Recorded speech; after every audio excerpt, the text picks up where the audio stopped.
Hi, hello and welcome to Akshita's Creation. இன்னைக்கு நம்ம நாட்டுக்கோழி பெப்பர் மசாலா எப்படி செய்யறதுன்னு சொல்லி பார்ப்போம். இதுக்கு நாட்டுக்கோழி 1/2 kg எடுத்து நீட்டா வாஷ் பண்ணிட்டு மஞ்சள் போட்டு பிரட்டி வச்சிருக்கேன். தக்காளி 2 தக்காளி ஒரு நார்மல் சைஸ்ல 2 தக்காளி எடுத்து கட் பண்ணி எடுத்து வச்சிருக்கேன். பெப்பர் 1 ஸ்பூன் எடுத்துர்க்கேன். சீரகத்தூள் 1 ஸ்பூன் எடுத்துர்க்கேன். ஆயில் ரீஃபைண்ட் ஆயில் தேவையான அளவு எடுத்துக்கோங்க. கரம் மசாலா 1 ஸ்பூன் எடுத்துர்க்கேன்.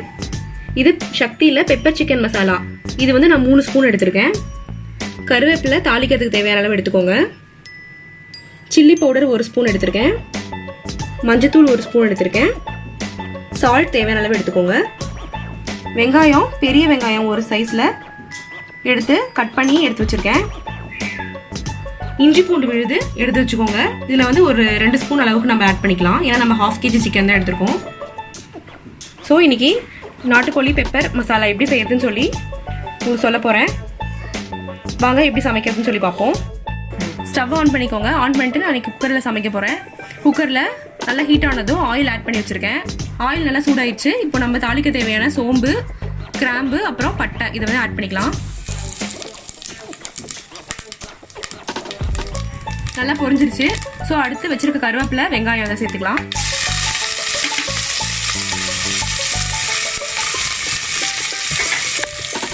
வெங்காயத்தை நல்லா வதக்கிக்கோங்க. கோல்டன் ப்ரௌன் ஆகிற வரைக்கும் நல்லா வதக்கிக்கோங்க. வெங்காயம் நல்லா வதங்கிடுச்சு. இப்போ நம்ம வச்சிருக்க ஜிஞ்சர் கார்லிக் பேஸ்ட் ஆட் பண்ணிக்கலாம். 2 ஸ்பூன் சேர்த்துக்கிறேன்.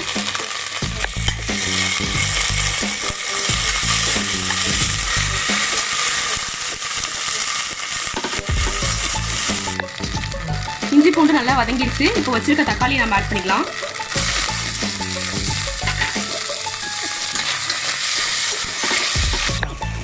தக்காளி அரைகுறையா வதங்கினாவே போதும். ஏன்னா நம்ம எப்படி குக்கரில் தான் சமைக்க போகிறோம். ஸோ ஆல்மோஸ்ட் எல்லாம் குக் ஆகிடும். இப்போது நம்ம வச்சுருக்க மசாலாலாம் ஆட் பண்ணிக்கலாம். பெப்பர் தூள், சீரகத்தூள், கரம் மசாலா, பெப்பர் சிக்கன் மசாலா, அடுத்து சால்ட்டு, மஞ்சத்தூள், சில்லி பவுடர் சேர்த்துக்கிட்டதுக்கப்புறம் எல்லாத்தையும் நல்லா கலரி விட்டுக்கோங்க. மசாலா எல்லாம் ஸ்ப்ரெட் ஆயிடுச்சு. இப்போது நம்ம வச்சுருக்க சிக்கனை இதில் ஆட் பண்ணிக்கலாம். சிக்கன் சேர்த்துட்டு நான் இப்போ ஒரு 3/4 கிளாஸ் தண்ணி ஊற்ற போகிறேன். கொஞ்சம் அளவாகவே ஊற்றிக்கோங்க. ஏன்னா அப்போ தான் வந்து இந்த மசாலாலாம் சிக்கனுக்குள்ள நல்லா இறங்கும். இப்போ வந்து இதை நீங்கள் வந்து சும்மா விசில் போடாமல் சும்மா ஒரு 10 நிமிஷம் சிம்மில் வச்சு க்ளோஸ் பண்ணி வச்சுருங்க. எல்லாம் நல்லா கலந்து விட்டுட்டு இதை க்ளோஸ் பண்ணிக்கோங்க.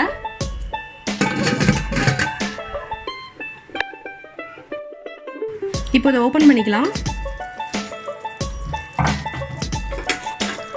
பாருங்க, மசாலாலாம் நல்லா நாட்டுக்கோழியோட நல்லா மிக்ஸ் ஆகிருக்கு. இப்போ நீங்கள் ஸ்டவ்வை ஹை பண்ணிவிட்டு இது சிக்கன் வந்து முழுகிற அளவுக்கு தண்ணி ஊற்றிக்கோங்க.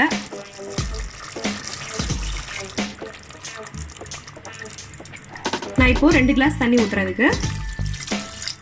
உங்களுக்கு வந்து சிக்கன் வந்து நல்லா திக்கா வறுவல் மாதிரி வேணும் அப்படின்னா தண்ணி வந்து கொஞ்சம் கம்மியாக ஊற்றிக்கோங்க. ஆனால் வந்து கண்டிப்பாக சிக்கன் முழுகிற அளவுக்கு தண்ணி இருக்கணும். சப்போஸ் உங்களுக்கு குழம்பு மாதிரி வேணும் அப்படின்னு நினச்சிங்கன்னா கொஞ்சம் தண்ணி சேர்த்து ஊற்றிக்கோங்க. இப்போ இதை நம்ம க்ளோஸ் பண்ணிவிட்டு ஒரு 2 அல்லது 3 விசில் விடலாம்.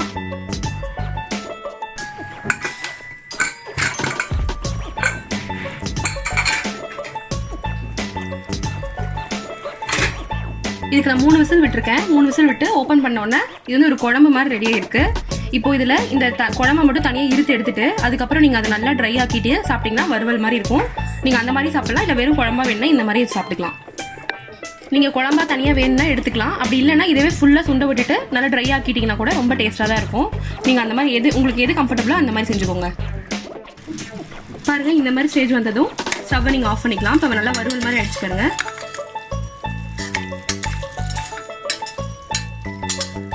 அவ்வளோதான். இப்போ நீங்கள் சர்வ் பண்ணிக்கலாம். நம்மளோட சுவையான நாட்டுக்கோழி பெப்பர் மசாலா தயார். ஃபஸ்ட்டு இது நான் கிரேவி ஆக்கிறதுக்கு முன்னாடி நான் ஆல்ரெடி அதை தனியாக வந்து குழம்பா எடுத்து வச்சுருக்கேன். இது வந்து நீங்கள் தனியாக குழம்பு மாதிரி சாப்பிட்டுக்கலாம். இதை வந்து நீங்கள் ட்ரையாக வறுவல் மாதிரி சாப்பிட்டுக்கலாம். ரொம்பவே அருமையாக இருக்கும். வீட்டில் எல்லாரும் கண்டிப்பாக ட்ரை பண்ணி பார்த்துட்டு உங்களோட கமெண்ட்ஸ் எப்படி இருக்குன்னு சொல்லி எங்களுக்கு ஷேர் பண்ணுங்கள். எங்களோட சேனல் சப்ஸ்கிரைப் பண்ணுங்கள். தேங்க்ஸ் ஃபார் வாட்சிங்.